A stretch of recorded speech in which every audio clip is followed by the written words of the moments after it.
Hello and welcome to Gospel Talk, the first episode. I'm here with Kenny Smith, and we're going to talk with him about his music career and everything that he's doing in ministry. And we want you guys to take a listen and see what he has to say, and hopefully you'll go out and get his project. Mr. Smith, how you doing today? Good to see you, man. See you too. So talk to me a little bit about what's going on with you right now, and how music is being a blessing to your ministry. Well, what's going on with me right now? Well, I recently released my project, my full length, my LP, called Songs of the Heart. I released it in November, the beginning of November. Mm-hmm. Right now, I'm just kind of in shock and amazement at everything that's kind of going on. I'm doing a lot of traveling this year. Mm-hmm. We kind of kicked January off with a bang. We went to the Stella Awards, did a couple showcases there. Awesome. And we've just kind of been doing a whole lot of different things. We started a tour, the One Tour. Okay. We kicked that off a couple weeks ago. Mm-hmm. And the rest of the year is we're into April now with bookings and all that kind of stuff. So Awesome. God is just doing some great stuff, and I'm just riding with it. You know what I mean? It's an interesting thing because I've only been singing for like 2 years. Wow. So I have no control over what's going on. So God has really been moving, and He's yeah. taking your sound to all different kinds of places and different things. And that's awesome, man. So Columbia has been showing you love because you're a native of Columbia, right. or South Carolina. Mm-hmm. So how have we been showing you love here in South Carolina? I mean, South Carolina, I kind of grew up all over the place. Yeah.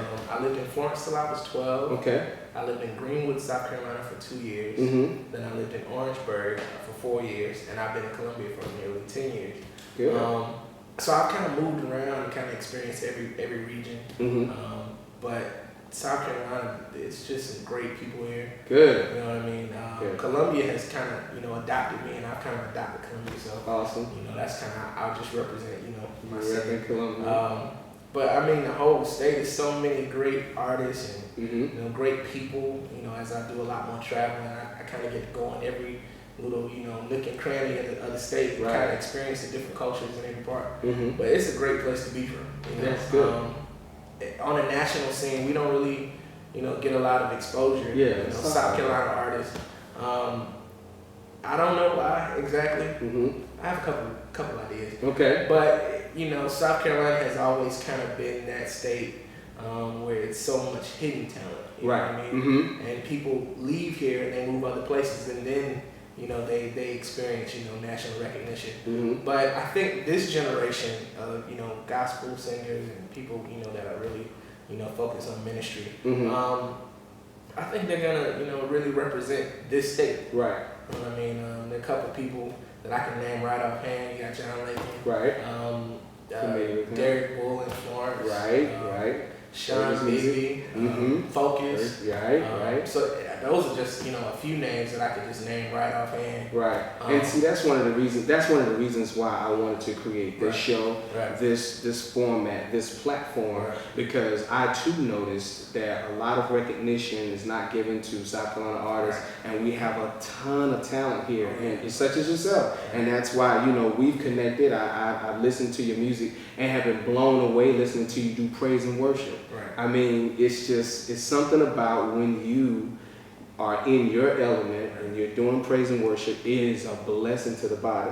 And that's one of the reasons why I wanted to make sure that you were a part of this venture, Gospel Talk, because I know you have something great to share. Right. And so I said, hey, listen, what better guest to have? Right. But Kenny Smith on the show, because we're doing something different here, and I noticed it, and it's a move. Yeah. It's a move, and you have to be able to recognize when things are getting better. Right. Because I believe things are getting better. You talked about a few artists that you know of and that I've heard. Right. Things are getting better. So what really brought you to Columbia? I know you said you've adopted Columbia. Mm-hmm. What brought you here? Well, I came to Columbia for school. I attended Benedict College. Mm-hmm. So that's what brought me here. Okay. And after college, there's nowhere else for me to go. I just kind of hung around. Yeah. And I got a place here, and I just stayed. And, Awesome. now I'm a part of a church here. Awesome. So I mean, it's home for me now. You know, I've kind of created, you know, my home here. Right. My friends are here. Mm-hmm. And my mom, she lives 30 minutes down the street in Mm-hmm. Lawrenceburg, so Mm-hmm. you know that's not very far. Right.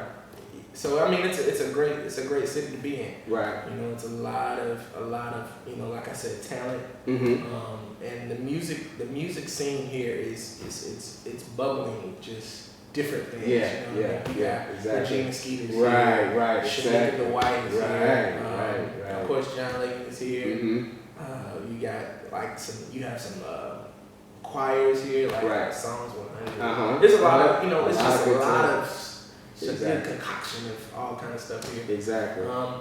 And you know, I guess I'm a little part of that. You are. So, You really are, and that's what brought my attention to you because of the fact that I could recognize Right. that you are a part of that group as well. So now when you decided, because you went to Benedict, you decided that you wanted to pursue music as a career.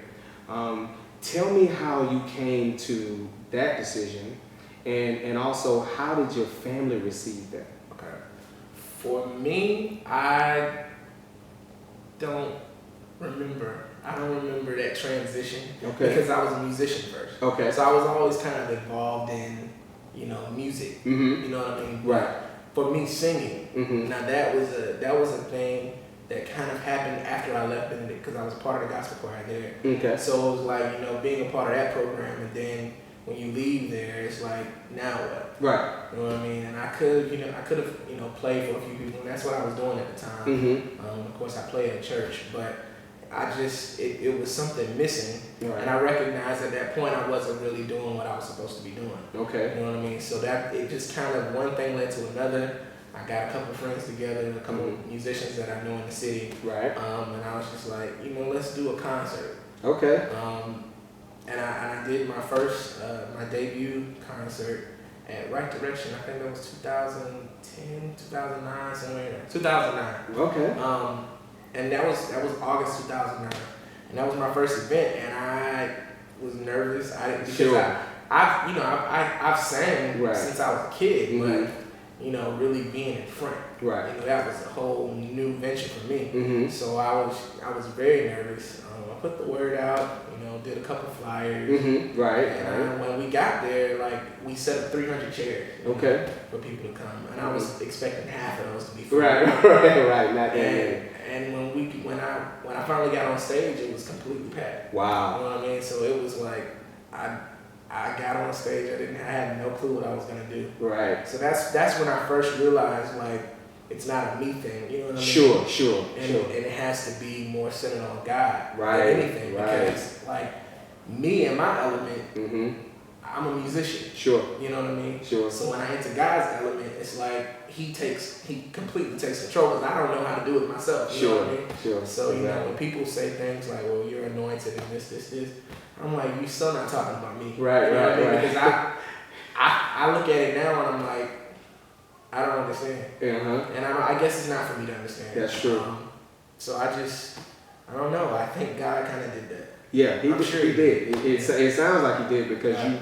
you know, as you describe it, it's totally all on him. Right. He receives the credit. Right. You talked about, you know, setting up 300 chairs and not expecting that many people, Right. and he came in with his awesomeness and said, you know what, I'm gonna pack this place out as another sign to show you this is me. Right. This is what you would have been doing, but this is me doing this. Right. So as that happened, did you call home and say, hey mom, you know, dad, look what happened, and I think I kind of know what I really should be doing, or did you take a little bit more convincing? Something else had to happen? I think it took a little bit more. Well, I don't know.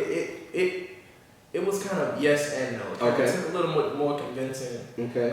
But then at the same time, my mom, you know, she's a musician herself. Okay. Awesome. So I kind of, you know, took everything from her. You know what I mean? She was my minister of music at that time. Wow. So I was, you know, Beautiful telling her about relationship. everything. Sure. You know what I mean? And she was just like, she was my number one fan. You know Sure. what I mean? Sure. So, you know, I can't really pull too many things past her. Right. Her already, you know, having that, you know, Inclination. Right. So, but I mean, my family, you know, my little sister sings with me. Wow.